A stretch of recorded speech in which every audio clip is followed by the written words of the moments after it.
Evening, ladies and gents. Simon Brown here. I'm not doing this evening's presentation. That we're leaving for Mohammed Nala. But before we do a quick tech check, I just want to make sure that you can hear me and that you can see Mo's screen. If we get yays to both, if you can raise your hand in the GoToWebinar application so that we know we are winning. Brilliant. Hands coming aplenty. Deborah Jones wins for fastest finger. So this evening we've got Mohammed Nala. I've known Mohammed for a while, from way back in his days when he was a corporate banker in South Africa, and recently, I suppose, reconnected with him as a fairly regular guest on my podcast, and a deeply insightful guest. And I think that's the key point why we have asked him to present this evening. Geopolitics, inflation, interest rates, markets. We couldn't have picked a better time. Of course, we had the Fed last night. We had the BOE today. And I mean, things are happening. They absolutely are happening. So without further ado, I'm going to hand over to Mohammed. If you've got questions, drop them into the Q&A box. I'm not going to interrupt Mohammed during the presentation. We've left a chunk of time at the end of the presentation where we can take your questions and try and help you understand everything. But with that, Mohammed, floor's yours. Thank you, Simon. Thanks to the audience. Thanks for joining us. I think we find ourselves at a very critical juncture in terms of the world. And so it's a real pleasure talking to you, and I hope you find today's presentation insightful. I mean, Simon gave me a very long menu: geopolitics, inflation, interest rates, markets. So we're going to try and get through all of that. And if we don't, then obviously hit us up in the Q&A section and let's see how this goes. But let's have some fun unpacking a lot of what's happening in the world, because there is a lot going on. Before I go there, just for those of you that aren't familiar with who I am, my name is Mohammed Nala. I am South African. I used to live down in South Africa until fairly recently, and used to head up macro at one of the large investment banks down in South Africa, then at one of the large pension funds there as well. I'm a CFA charter holder, and I've been doing this for a while, so around 17 odd years of global markets experience. And real on the ground trading flow experience as well. So if you're a corporate and asset manager and you wanna look me up, go to monos.com. That's my website. If you're someone who's just interested in markets and you're looking for accessible insights, you can find my podcast and other content on magic-markets.com. So that's just for those of you that don't know me yet, and of course Twitter handle at Mohammed Nala. Without further ado, let's jump straight in. It's a very interesting time in the world, and I don't say that glibly. What I do say is that, you know, there's a lot that we've got to cover. We've touched on, or will touch on, geopolitics, obviously Ukraine, Russia, front of mind, but also things that have maybe fallen a little bit to the back of the agenda. So what's happening with the US and China? How do those two things connect? I like to always say, let's use a wider lens when we're having that discussion. I will then segue from that into a general discussion on the economy.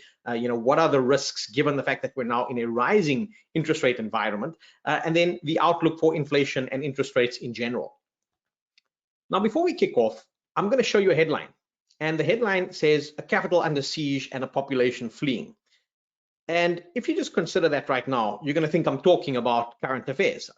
I'm talking about the Ukraine. You know, Kiev is under siege right now, and certainly, again, not to be glib, I think there's a lot of human suffering going out there. I'm going to say some things that are controversial on this particular session, and the reason for it is not to downplay any particular side. It's not to be partisan. It's so that we can provide a differentiated lens through which we look at things and we look at the data, because at the end of the day, there's the humanity, the humanitarian component of it.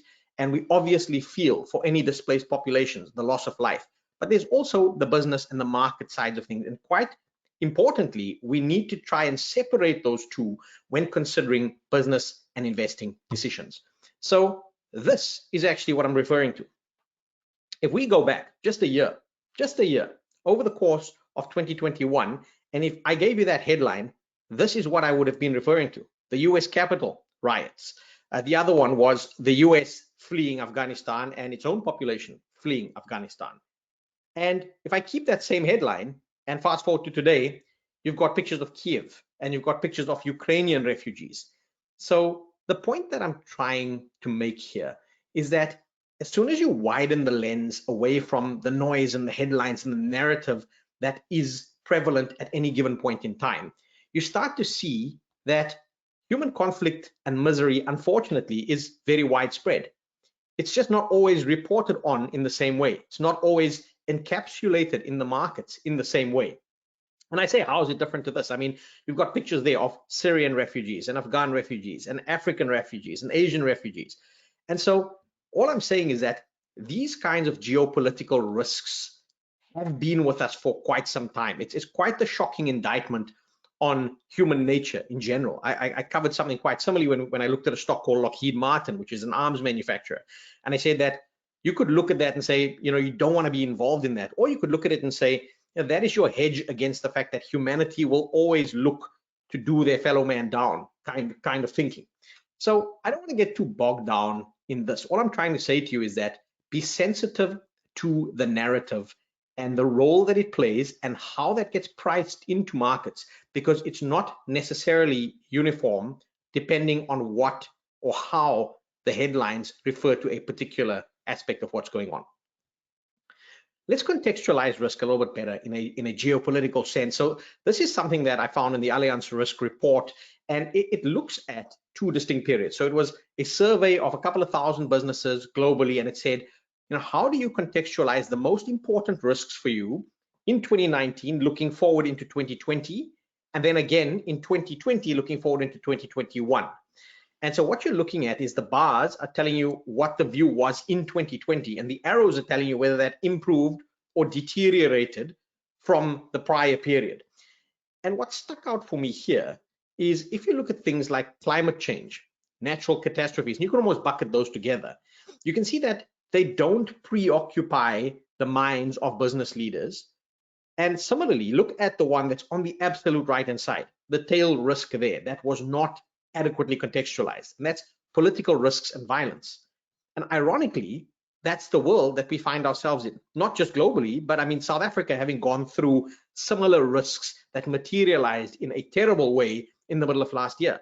So the reason I say this is quite often when contextualizing risk, we can't always plan for the tails, but you have to have them in your overarching framework of how you approach business and how you approach markets. Now, going back to my point about narrative and going back to how things can be viewed from a different lens, we've seen all of the news coverage, and perhaps I'm up in North America right now. I see a lot of pro-North American, pro-NATO narrative and headlines around the Russian-Ukraine situation. So I actively go out there and I look for alternative data points. I say, how does this look from the other side of the proverbial wall? And this is something interesting. This is a satirist who operates in Russia. His name is Vitaly Podovitsky, and he does some pretty provocative stuff. This was a satire, a cartoon that was doing the rounds in Russia prior to this Ukraine conflict. And it shows you Uncle Sam with his NATO bag knocking on the doors of the neighbors, and you've got Iraq, and you've got Libya, and you've got Syria. And with Ukraine, he knocks on the door and he's met by the Russian bear. Now, the reason I raise this is certainly not to glamorize the Russian narrative or not to glamorize the American narrative. I'm saying, look at the difference in perspective. Is that in Russia, this is posed or put forward as a provocation by NATO that has just gone roughshod through other neighborhoods, and Russia saying, we're not going to let them do that in our neighborhood. And I think that differentiated narrative is very important when trying to contextualize risks and plan for them accordingly. So let's look at some hard facts now. What you're looking at now is effectively NATO over the ages. So the dark teal on this chart, on this map, shows you what NATO was at its founding. And you can see that during the Cold War, that expanded. So it included the likes of Spain and Turkey, for example. And then most recently, in the post-Cold War, that's the very light teal, you can see that NATO has literally expanded all the way through to its current borders. It's on the borders of Ukraine, of Russia. And if you're sitting, and if you're NATO, you see this as your reason for existence. It's defending Western democracies and freedoms. And if you're Russia, you see this as provocation. And you've got to cast a wider lens and say that in the original intent, when NATO was formed and when the Soviet Union fell, the agreement was that Germany, for example, would be brought into NATO. And shortly after West Germany was incorporated, then East Germany or Germany unified and Germany was incorporated. And today we find ourselves with a NATO that looks very different to the NATO at its founding. Now, I want to say, how does the Ukraine fit into the entire NATO situation? For those of you not familiar, it's very important to give you the context. Now, this is back in 2008, the Bucharest summit, NATO summit, and I fact checked this. So for those of you that, I'm very sensitive to fake news. It's very difficult to know what you can trust, how good is data. So there's the link to NATO's website in terms of the official declaration that was made at the Bucharest summit in 2008. And this is clause number 23. And if you read it, it explicitly says that NATO welcomes the Ukraine and Georgia's Euro-Atlantic aspirations for membership, and they agreed that those countries will become members of NATO. This was in black and white back in 2008.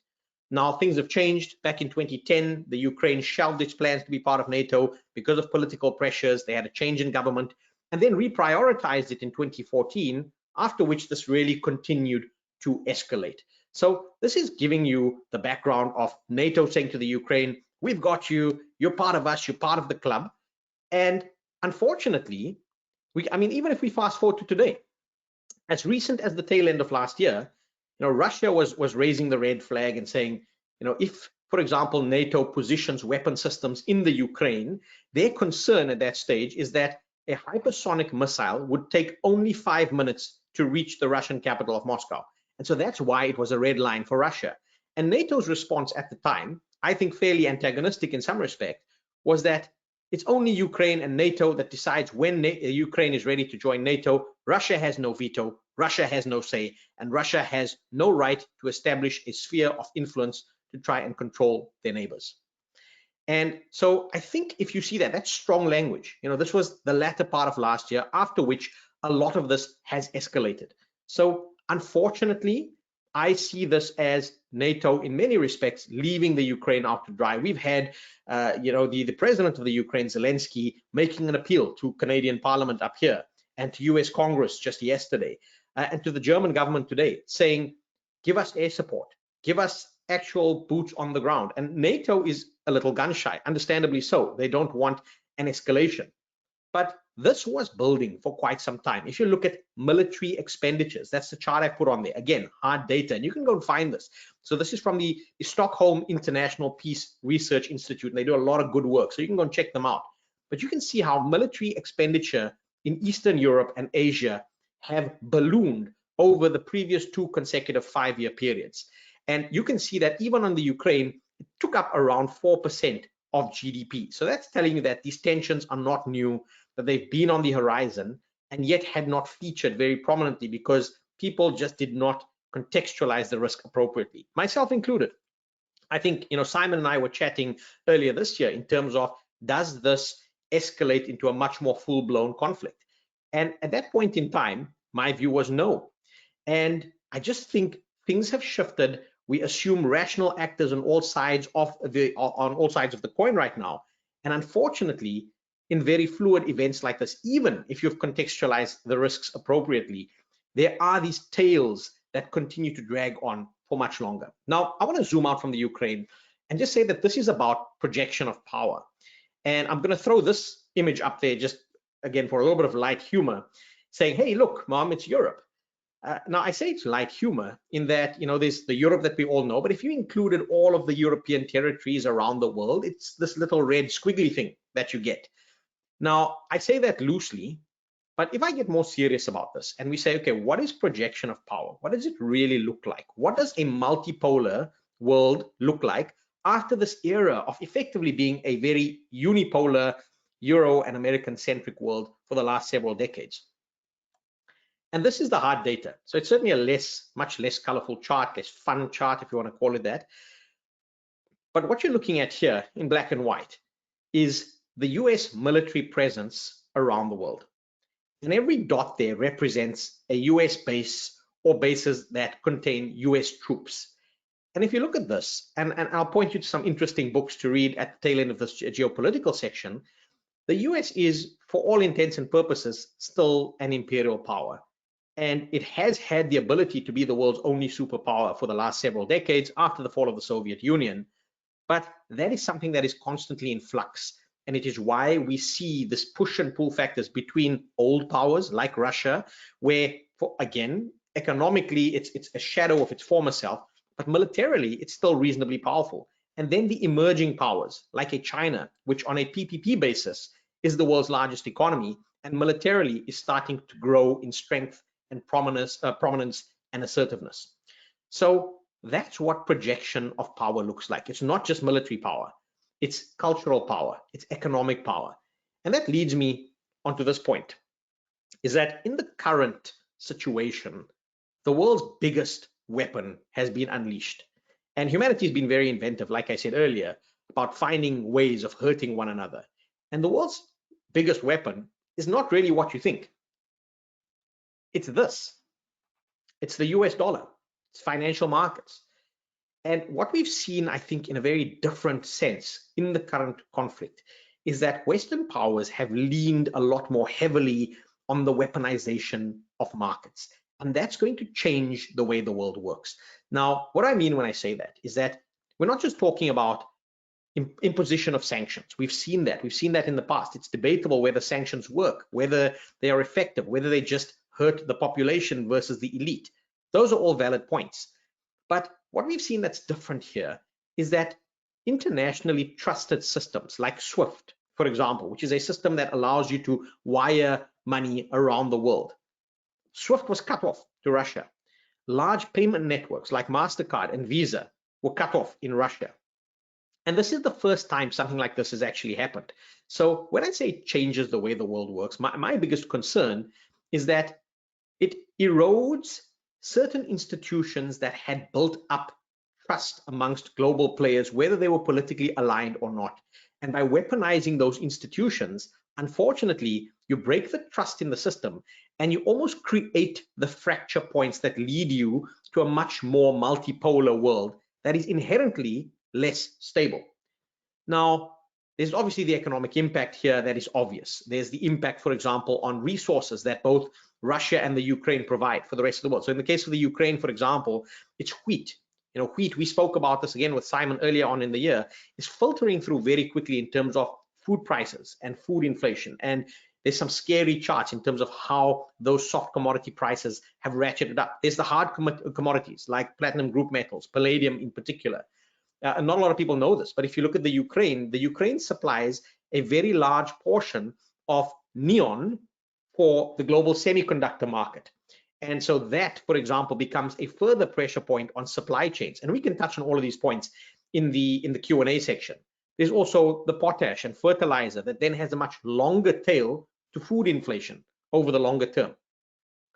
Lastly, and I think quite importantly, is that the weaponization of markets in this particular context has also meant the freezing of a sovereign country's foreign exchange reserves. Now, Russia, and a lot of people know this, but if you broke it down in terms of the largest foreign exchange reserve holders in the world, Russia was all the way up there. You know, they had somewhere in the region of around $430 billion worth of foreign exchange reserves. And about 140 of that was in gold, the rest in dollars and euros and other currencies. And the FX reserves held in other currencies have been frozen. The gold reserves are currently still technically fungible, but there's an act or a motion being passed in the US House or maybe Congress in general that they would like to suspend Russia's ability to use that gold by labeling it blood gold.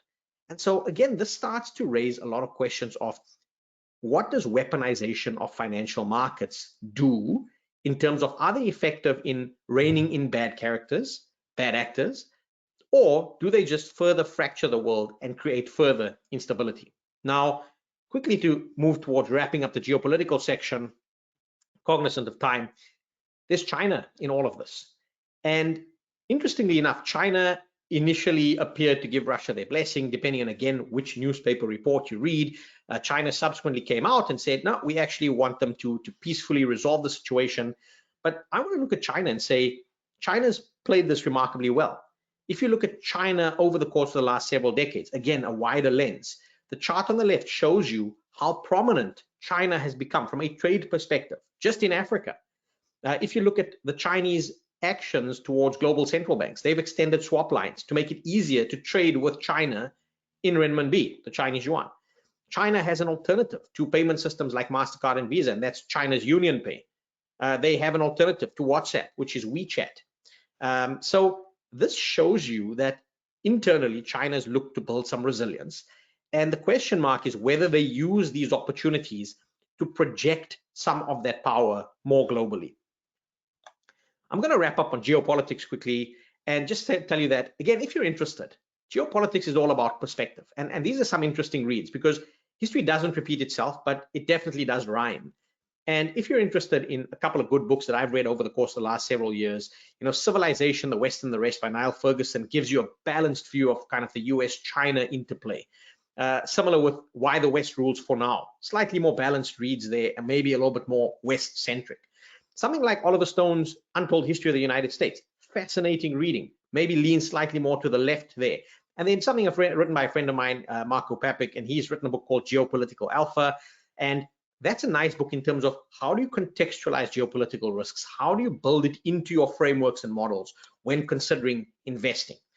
So I'll leave that with you and move from that very quickly into the economy. I'll make this joke. Economists have several views because it's better to be roughly right than precisely wrong. So I can guarantee you one thing, not everyone knows everything at all time, even though the name of my business is Mo Knows. That's said a little bit tongue in cheek. In that it's about dialogue, it's about constant learning, which is why we're having this chat today. Quickly on the economy, I'm going to flick through a couple of slides quickly because I'd rather deal with a lot of this stuff in the Q&A section. But we had a terrible pandemic 2020, and that saw a rebound in 2021. So this is IMF data.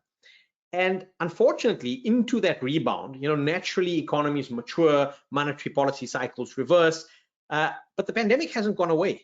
And now we find ourselves with geopolitical risks that are very extended and that run the risk of exacerbating inflation, tighter monetary policy because of that inflation, and a reversal of what has thus far been a reasonable rebound out of what has been probably the worst global historic event in recent times, being the COVID pandemic.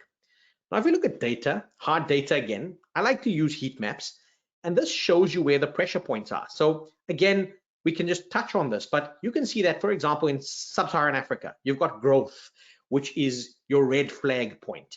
If you look at the likes of Turkey, it's inflation. We've seen what's happened with the Turkish lira and political meddling in their monetary policy. And so inflation and interest rates are your flashpoint in Turkey, for example.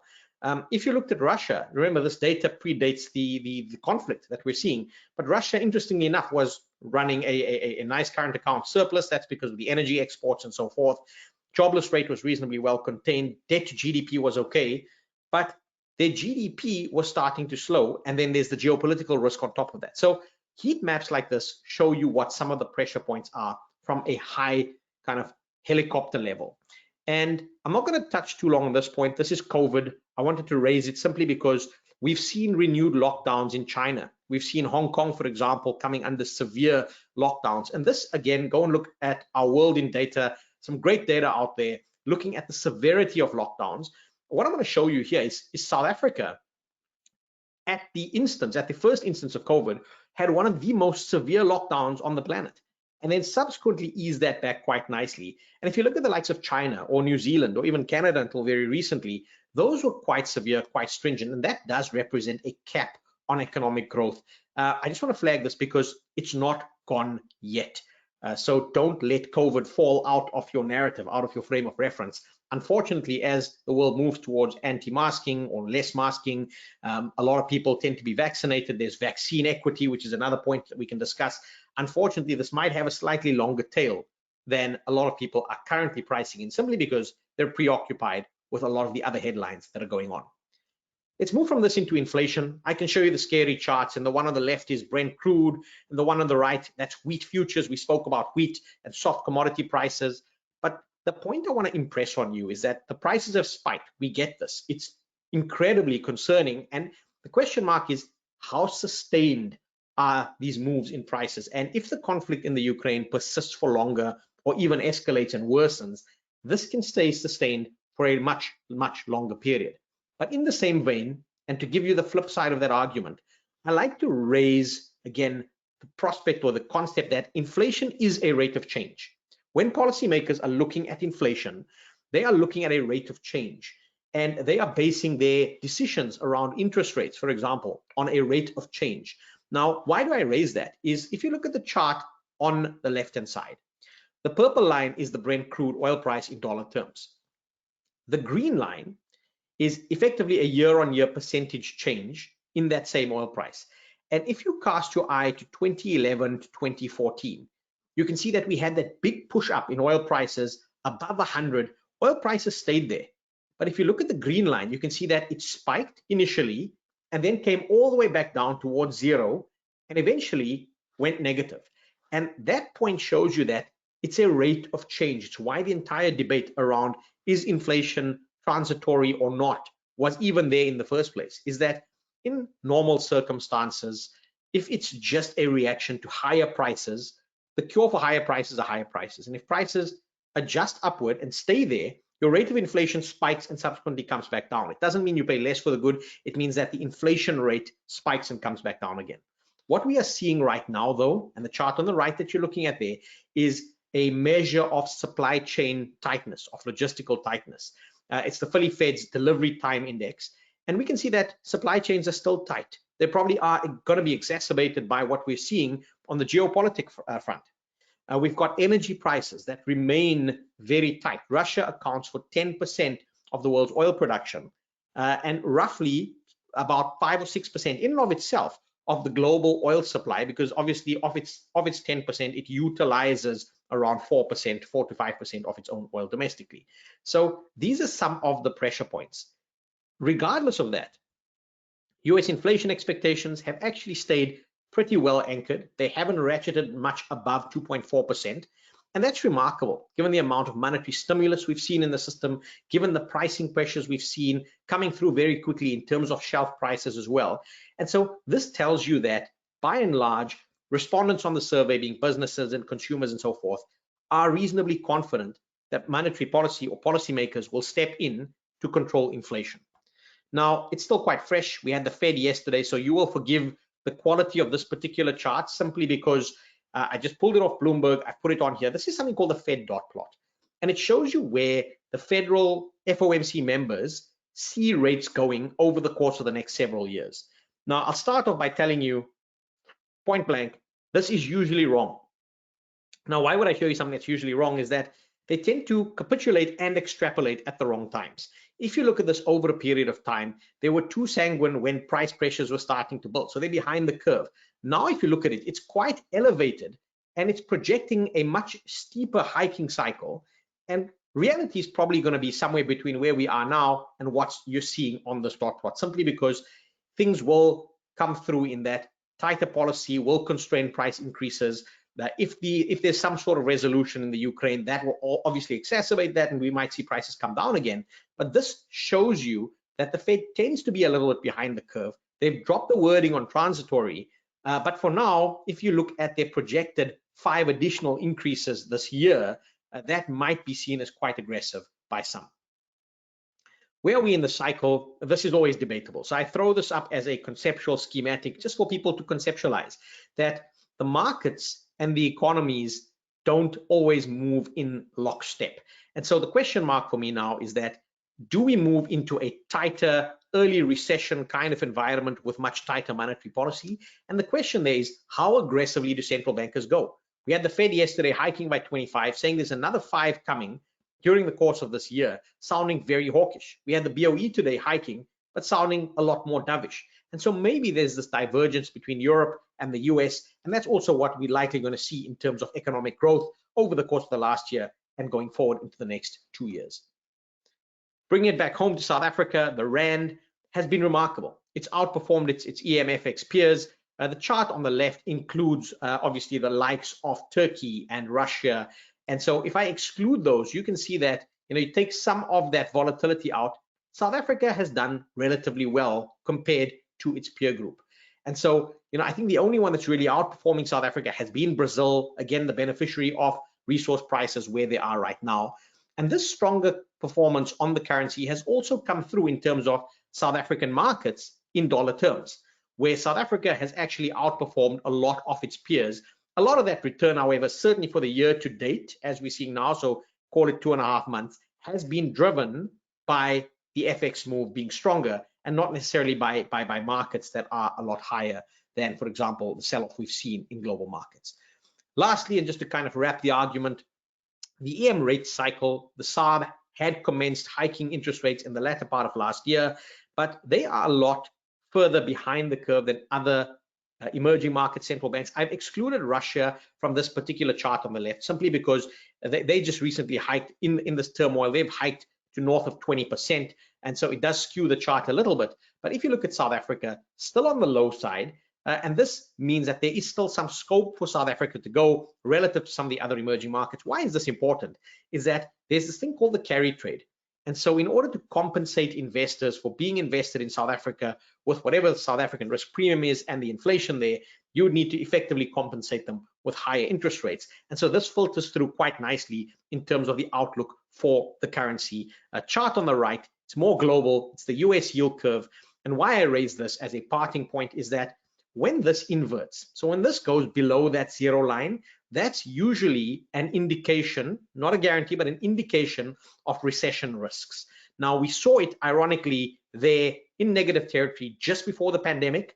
Then the pandemic happened. It's obviously ratcheted up. It's now subsequently started coming back down, but we need to keep an eye on this because if they start to hike rates very aggressively in the US, you're likely going to see that line head a lot closer towards zero, and that starts to indicate a yield curve that is inverting and the risk of potential recessionary conditions. I want to wrap up by saying life analysis, the way you look at the world, is all about perspective. And perspective is very important because if you're the guy on the island waiting to be rescued, you see a boat, you're very excited. And if you're the guy on the boat and you've been drifting at sea for days and days without any food and you see the island, you're very excited as well. So I hope that's a nice place to leave it, is that life is about perspective. Life is about what do you get excited about and what shouldn't you get excited about. And Simon, I think that's a great place to leave our discussion and move into Q&A. Cool, that's perfect. Folks, if you've got questions, drop them into the Q&A box. I've got a bunch coming through already, some coming on Twitter. Zifov Butalezi saying, excellent presentation, well balanced. A couple coming through here. Question on neon. What's it used for? Where's it from? Mohammed, as I understand, it's coming out of Odessa, if I remember correctly. And it's basically the clean rooms for making the chips. It's not a component of the chip, but you need a 100% clean room to do it, and that's the problem. Absolutely right, Simon. I think that sums it up quite nicely, is that when you look at semiconductor foundries, so let's maybe even backtrack. What are semiconductors? Semiconductors or semiconductor fabrication are the microchips that go into pretty much everything we use. So I'm not even talking about high-tech stuff. If you look at your toaster today or your kettle, those have microchips in them. Your cars have microchips. And so I always call it the new oil, right? In that there's semiconductors and microchips in everything we need. They produce these in factories that they call foundries, incidentally. And those factories need to be these hyper-sanitized environments. Neon effectively is the gas or the element is utilized in that process in terms of, so it's not in the semiconductor, but it's in terms of ensuring the environment in which those semiconductors are manufactured. Question coming through around your point on COVID, that maybe it is starting to become endemic more than in pandemic. We can debate that, but the point is, we've seen just this last week China locking down Shenzhen and the like. This is going to, the question is, this is going to put more pressure on supply chains, albeit companies are perhaps better positioned. I know when I chat with CEOs recently, they've all increased inventory levels, and that's their way of managing as best they can. But whereas we'd kind of hoped supply chains would be back to normal, certainly by Christmas, maybe not quite normal just yet. Yeah, so again, I think we need to break that down into two components, right? I think I want to cast our listeners' minds back to the chart I showed you very early on in the presentation in contextualizing risks. You know, COVID was obviously the biggest risk or one of the biggest risks that were contextualized by business people, and that had escalated from the 2019-2020 to the 2020-2021 outlook. Now, when I say escalated in terms of how relevant it was to their business, yes, you can bulk up your inventories as part of a risk mitigant, but the fact of the matter is that doing business in post-COVID times comes with additional costs.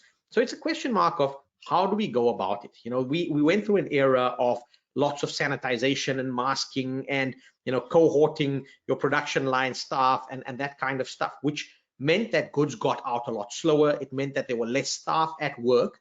And now, depending on where you are, China has gone quite hard at this. There are lockdowns there. But if you look at Western Europe, France, if you look at North America, Canada in particular, and the US, there's the whole thing of removing mask mandates. There's the whole thing of getting back to normal. And so it's where are we in the cycle? Because if we do that up here in North America, for example, and the numbers start to spike and we get a replay, kind of what we're seeing in China, but just a little bit later on, then we go back to lockdowns and we go back to production constraints. And there's already tightness in terms of production and logistics. So it does exacerbate supply chain issues. And I think it has, the point I wanted to raise there is that it has a longer tail in terms of the drag it could place on global growth. And maybe that's not particularly encapsulated simply because a lot of the near-term data around inflation and growth has been propped up by these massive stimulus measures that have come through in some of your larger economies. Yeah, I like that. Your point around economic war, and I really liked it in the sense, and I hear what you say where, for example, the central bank reserves. I mean, that was unheard of, and it has been, as you say, certainly impacting the people, the Russians on the ground. Does it impact the oligarchs? Does it impact Putin and his inner circle? Probably not. Certainly not to the degree. The question coming through is, does this potentially weaken the US and strengthen China? And the bit they put onto it is that China's kind of been using economics, the illustration you showed of Africa, the Belt and Way initiative and the like. They've been kind of slowly taking over the world using money rather than military power. I think it's a great question, and it's actually been one of those key focal areas. We've spoken about it. In fact, I'm moderating a panel with the CFA Toronto Society in a couple of weeks' time, discussing, is China still investable? And there's a lot going on in China. So let's first of all rewind to the initial part of your question, which is central bank reserves. Weaponizing those for me is quite damaging. It's very damaging in that you're eroding the trust in a system that has been in place for several decades now. And I'm going to make reference to a term called the petrodollar here. So let's maybe introduce that concept to listeners that are not familiar with that. Is that from around the 1970s, we've had the petro states, Russia, the Middle East, OPEC, effectively running massive surpluses. Those surpluses get recycled into US treasuries. It keeps the cost of funding in the US really nice and low. And so this nice, and the US then buys more of that oil, and it's a nice circular reference. So it keeps everyone nice and happy.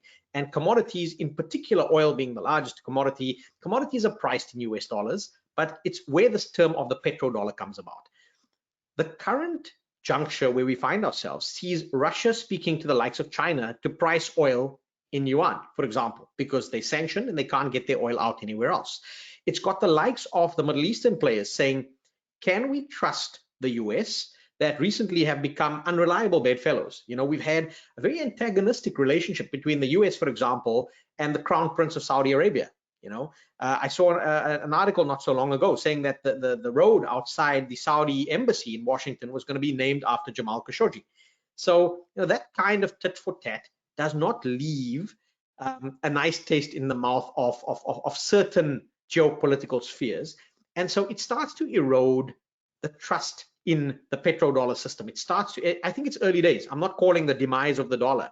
What I do think is that China has been very adept in extending bilateral swap lines to their trading partners. And so in a world where people want to start transacting in Chinese yuan, China is poised to take advantage of that. So to answer the listener's question, does this play into China's advantage? I certainly think so. I think China always has played this with a much longer term lens. They're not going to get drawn into little, regional spats. They're going to try and benefit and play the long game. And I certainly think this plays towards a Chinese strength over the longer term.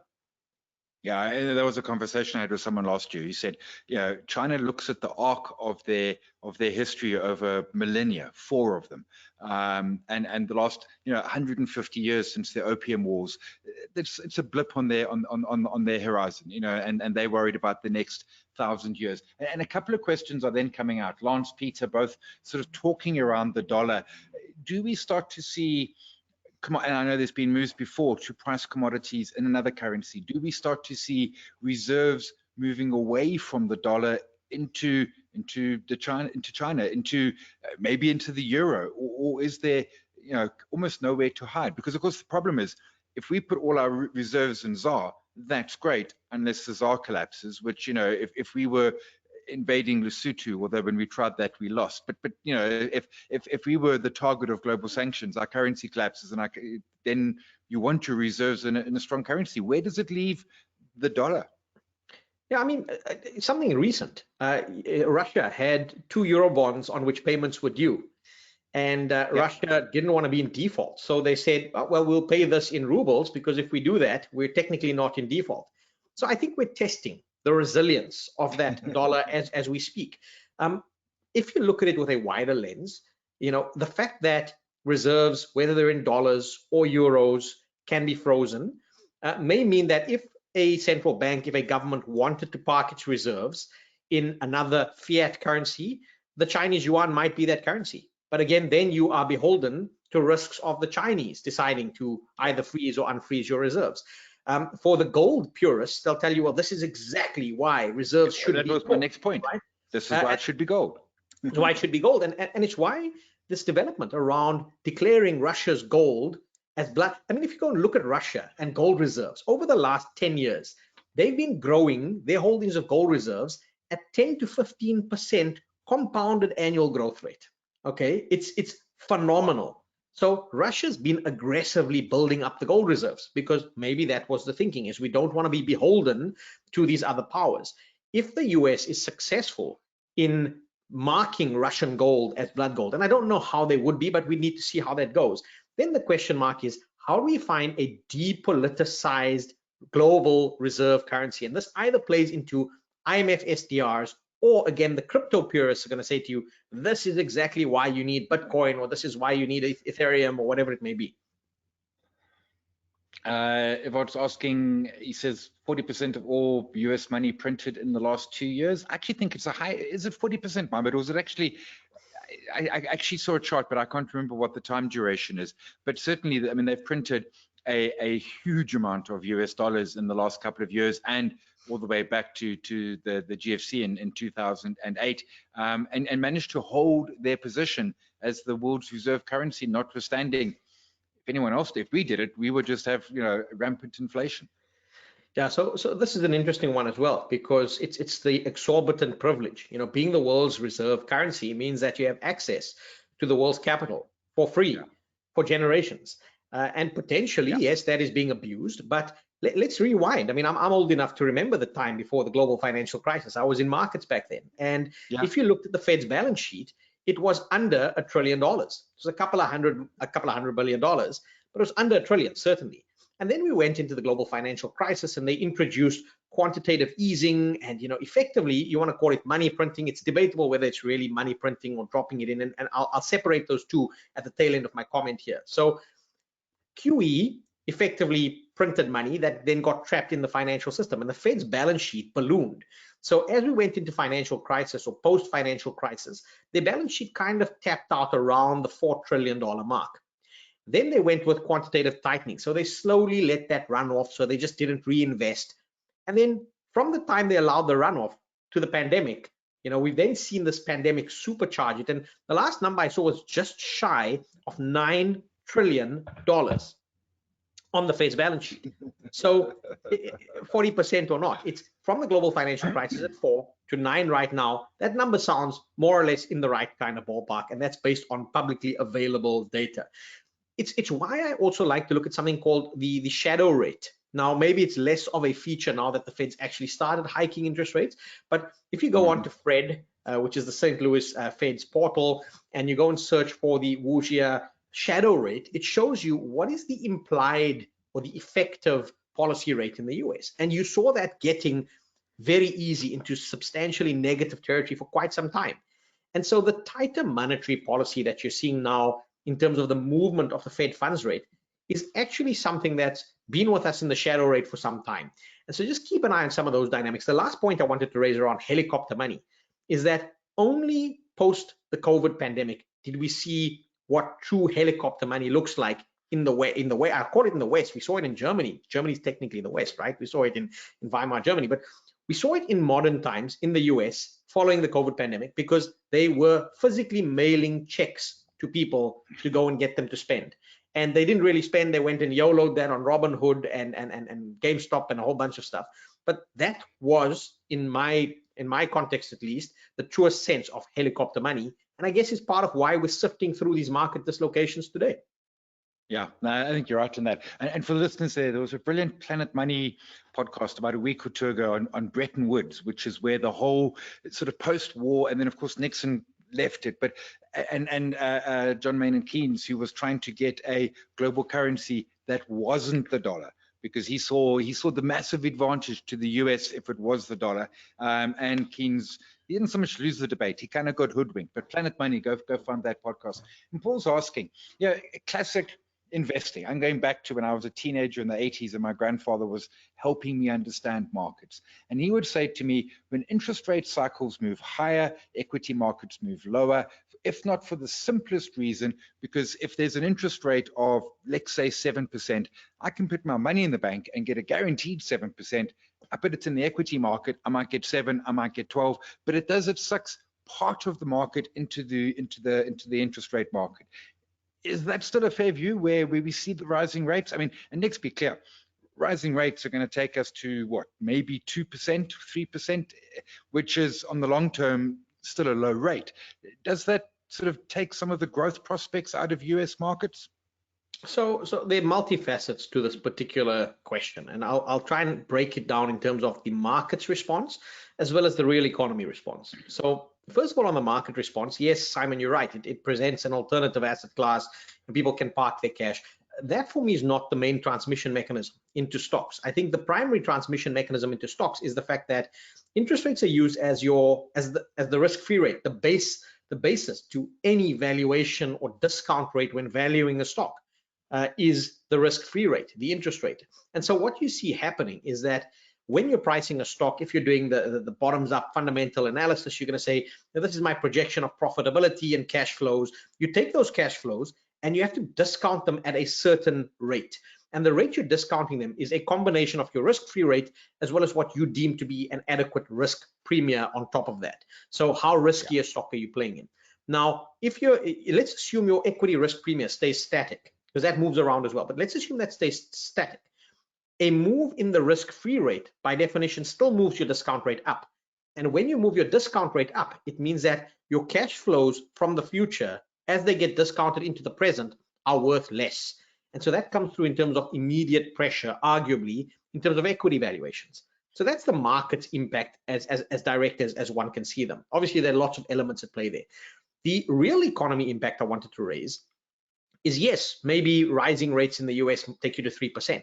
And it doesn't seem like a lot. But when you look at overall indebtedness levels in an economy like the US, in an economy like Canada, they are monumental. Debt as a percentage of household balance sheets and even government balance sheets are very extended. And so if you had based your mortgage on, let's say, for example, rates at 1%, and those rates then escalated or moved to 2%, it seems like it's a 1% increase in interest rate. But if you look at what that does to your bond or your mortgage payment, it doubles it. And so I think it comes through very quickly in terms of pain in the real economy. And that partially plays into my view of why I think policymakers may think that they can increase this a lot more than they really can, because when the pain starts to manifest, they're going to come under some pressure, or they're going to push the economies into a much deeper recession than they think they will. And that's a great point. I hadn't thought of that. In the 70s, and I've seen the data, in the 70s, US household debt was almost nothing. And as you say, right now, it's a giant number. Yuvan Naidu is asking a question around China. We touched on China, and I'm merging a couple of questions here because I'm cognizant of time. And we talked of China colonizing via the checkbook, and you showed the illustration of Africa and how that works, the Belt and Way Initiative. Is there a military threat from China? And most notably, of course, everyone looks at Taiwan. Does this embolden? Does the Russia-Ukraine embolden China? Does it make China say, yo, hang on, let's step back? Does it change that dynamic at all? So Simon, you'll know from previous conversations, I'm not this rampant China skeptic. I like to look at China with a very different lens, a much longer term lens. Does it embolden China? Well, let's be cynical. Let's look at the flip side, like I committed to in the presentation. If you assume that China is intent on taking Taiwan, what has the current geopolitical situation in Ukraine and Russia done for China? I would argue it's shown China what NATO's playbook is. It's shown China that maybe, you're buying aircraft carriers and, jets. Maybe you actually need to build up your defense in terms of your financial system architecture. Maybe you need payment mechanisms. Maybe you need your bilateral swap lines to be. So I think it's shown China what the NATO playbook is. I think the US and China will play this little game and they'll dance around one another. I think if you had asked anyone last year about what their preeminent geopolitical threat was, it wouldn't have been Russia, the Ukraine. It would have been China and Taiwan, because China was getting very vocal around Taiwan. I'm not going to go into, again, who's right, who's wrong. I think the threats remain. I think we've seen what's happened between China and Hong Kong, for example. So I think some of those flashpoints remain. In terms of risk of an outright military escalation with China, you can't ever rule it out, because that would have been the mistake with Russia, Ukraine as well. That said, China goes at things slow and steady, and I think they play a really remarkable diplomatic game. The question mark is whether the international, let's call it the multilateral organizations, let China do that. Already the US is kind of leaning heavily on China, saying, if you support Russia in this, we're going to come down hard on you guys. So let's see. It cast my mind back to that NATO commentary late last year against Russia that was very antagonistic. With China, I'd be quite hesitant. You might have poked the bear, maybe don't poke the dragon so much. Yeah. I take you on that. A couple of questions are emerging. Howard was asking it, and a few other folks as well. In terms of the US 0.25% of last night, is that enough?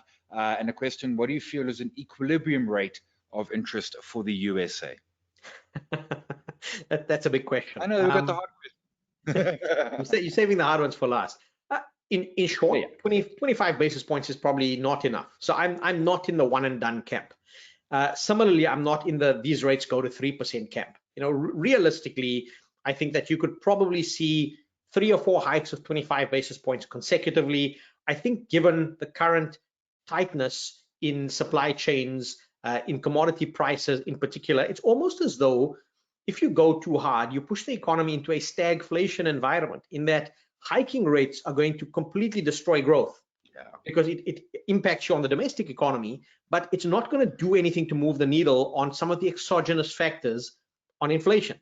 Now, to a South African audience, this makes a lot of sense, because South Africa often finds itself in that space where policymakers can hike interest rates, but if the drivers of inflation are exogenous, they need to be cognizant of that, because you don't want to push your economy to stagflation. I want to raise a very important point here, Simon. Something, again, that I've highlighted with you on previous shows. It's very important for the listeners, is that stagflation is the one environment that policymakers haven't figured out how to get out of.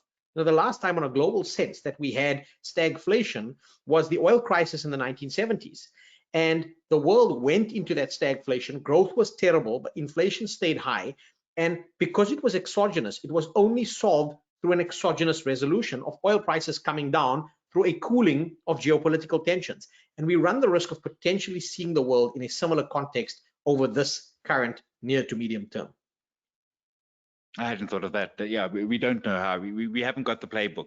At least in 2008, Ben Bernanke could be like, we've seen this before in the 20s, but we can perhaps manage it in that sense. Denny, you're asking, retirement annuities a place to be investing, is a place to invest for the long term. For long-term investors, I mean, largely it's carrying on. You've got the asset managers. There's certainly benefits of retirement annuities because of the tax benefit of Reg 28.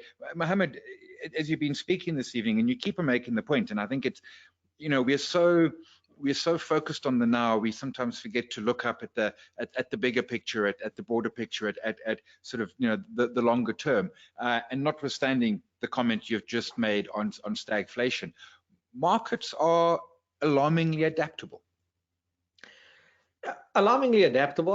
Markets are a representation of human resilience. As much as we go about and try and kill one another and destroy one another, markets are inherently psychological. There's the monetary aspect of it, there's the numbers, the fundamentals, but at the end of the day, there's a huge and burgeoning field in behavioral finance. It's understanding what's priced in and what's not priced in. And I think it's an excellent perspective, because we can talk right now about the hard data and what it's telling us. But then when making your markets decisions, you need to overlay, okay, well, has the market priced it in or not? So let's use an example of US interest rates. If you look at what's priced into the markets, they are pricing in the 5 additional rate hikes that the Fed has promised this year, or not promised, or indicated this year. Now, what happens is if the Fed disappoints on that, it gives the market a pendulum to swing to on the other side. So you always have to look at that dimension to say, what's the psychology behind the markets, what's priced in, what's not priced in. That's what makes markets markets. They are surprisingly adaptable. When you are looking at your own investments, always apply a long-term lens that is relevant to your risk profile. Don't go out there, everyone's YOLOing into equities. Go out there and be cognizant of your risk profile so that you can sleep easy at night.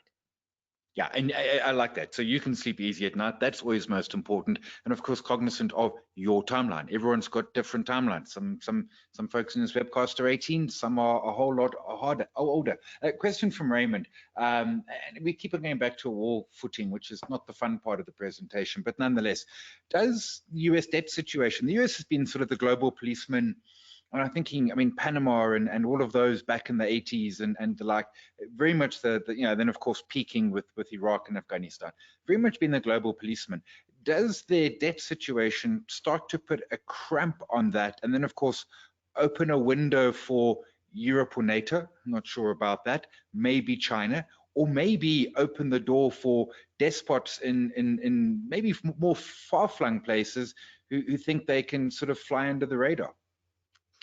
Again, an excellent question. It reminds me of, if you look at the US conduct in Syria during the Obama administration, where he had said, you cross this line, that's a red line, and then the line was crossed and the US backtracked. And it's very similar in this instance, in that we're saying these are our red lines. I think one thing you can't step away from, and again, using the lens of long history here, is that looking at reserve currencies historically always correlated with the country that had the most powerful navy.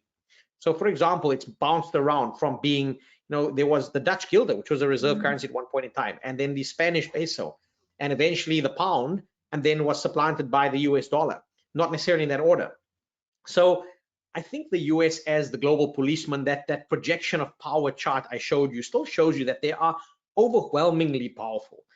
China, I remember again a couple of years ago, China went and ordered a new aircraft carrier, or building a new aircraft carrier, and caused all kinds of havoc in the US. Oh, China's militarizing, they're weaponizing. But when you compare it to US spend on defense, it was dwarfed. So I think for the near term, the US is still trying very hard to project that power. This weaponization of financial markets is a projection of that power. It's because everyone holds US treasuries, going back to the debt situation. The US has the debt, but everyone else owns the debt. So if you go to war, the US could effectively wipe out $1 trillion worth of Chinese reserves. These things take a long time to play out. And so over that long arc, I don't necessarily see an imminent demise to the dollar, but I do think that the US in many respects is a recessionary global power. And whether they take the corrective steps to change that and to enforce their position as the global imperial power, or if they are willing to cede some of that to China, big question mark there, time will tell. But I certainly think that we move towards a much more multipolar world rather than what has been a unipolar world for the last 30, 40 years. That's not necessarily a bad thing, a multipolar world either. Yeah, again, different perspectives. These periods tend to come with a lot of tension. They tend to come with a lot of friction.